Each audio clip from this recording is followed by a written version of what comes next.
Hello, welcome back to my YouTube channel. Welcome back to my another video.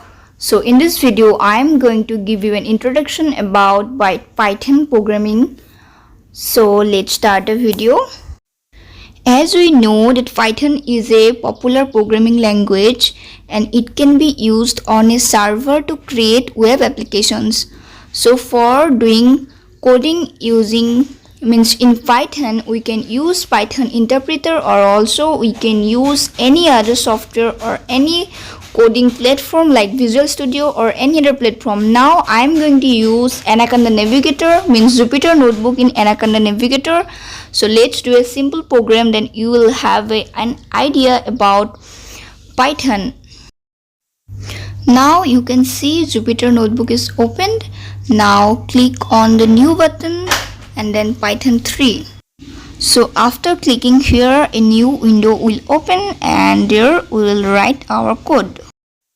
If you have knowledge about C or C++ programming language, then you must know that in C or C++, before writing our code, we need to declare the header files or data type of the variable, string type, etc. But in Python, we don't need to declare these header files or any other things.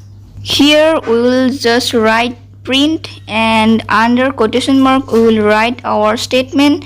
Like here in this example I have written hello, or you can write any statement and then click on the run button. You can see hello is displayed. So this is how much simple as compared to any other programming language.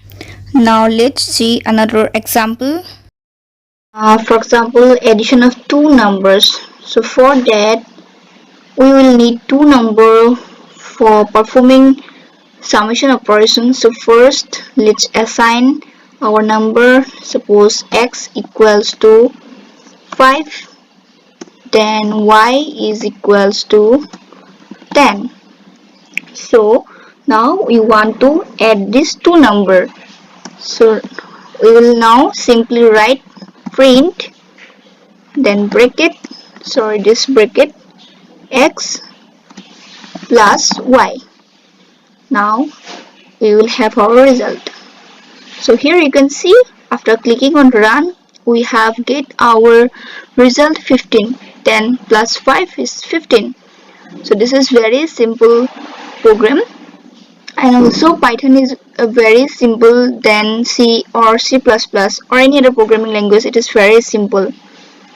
Thank you for watching the video. If you like it, then don't forget to give it a thumbs up. Bye. See you in the next video.